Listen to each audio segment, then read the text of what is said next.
Assalamualaikum warahmatullahi wabarakatuh. Perkenalkan, nama saya Yogi Reka Putra dengan NIM 2111028 kelas IFB 3B.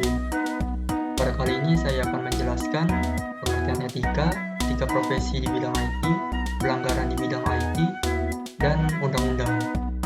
Yang pertama, pengertian etika profesi. Etika adalah kajian ilmiah terkait dengan etiket atau moralitas. Etika berasal dari bahasa Yunani ethos, yang artinya watak, kesusilaan, atau adat. Istilah ini identik dengan moral yang berasal dari bahasa Latin mos, yang jamaknya moros, yang juga berarti adat atau cara hidup. Etika profesi adalah suatu panduan profesionalisme yang ada di dalam dunia kerja. Bagaimana cara kita untuk berbicara dan bertindak, apakah salah satu pemahaman mengenai etika sebagai profesional. Kedua, etika profesi di bidang IT. Etika profesi dalam bidang IT adalah seseorang yang mempunyai perilaku yang menjalankan sebuah pekerjaan yang bekerja mengolah data, informasi, dan angka suatu fakta, serta menyebarkan ke masyarakat. Yang ketiga, pelanggaran di bidang IT.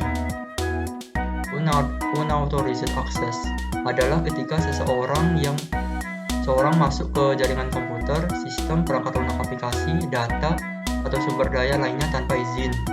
Setiap akses ke sistem, informasi, atau jaringan yang melanggar kebijakan keamanan yang dinyatakan pemilik atau operator dianggap sebagai akses tidak sah. Akses tidak sah juga ketika pengguna yang sah mengakses sumber daya yang tidak memiliki izin untuk digunakan.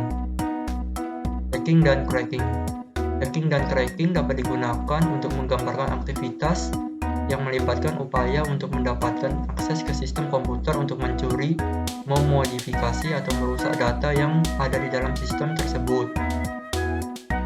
Illegal content berarti materi yang bersifat pornografi, diskriminatif, menindas, rasis, ujaran kebencian, memfitnah terhadap pengguna, menyinggung pengguna, pelanggaran privasi, identitas, atau kepribadian pengguna, pelanggaran hak cipta, saran, atau panduan tentang pengelakan tindakan keamanan dan teknis atau teknologi manajemen hak digital apapun. Kode berbahaya seperti virus dan Trojan horse, dan konten yang berisi informasi pribadi pihak ketiga tanpa persetujuan tertulis dari mereka, dan termasuk hyperlink atau petunjuk lain ke konten tersebut. Yang keempat adalah undang-undang.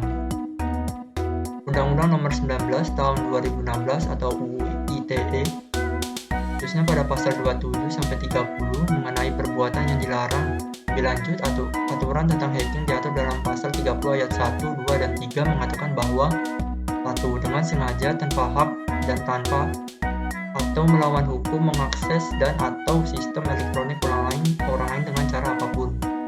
Yang kedua, dengan sengaja dan tanpa hak atau melawan hukum mengakses komputer atau sistem orang lain dengan cara apapun untuk tujuan memperoleh informasi elektronik dan dokumen elektronik.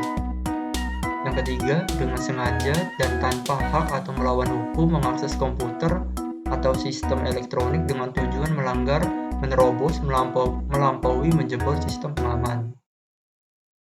Sekian dari saya. Wassalamualaikum warahmatullahi wabarakatuh.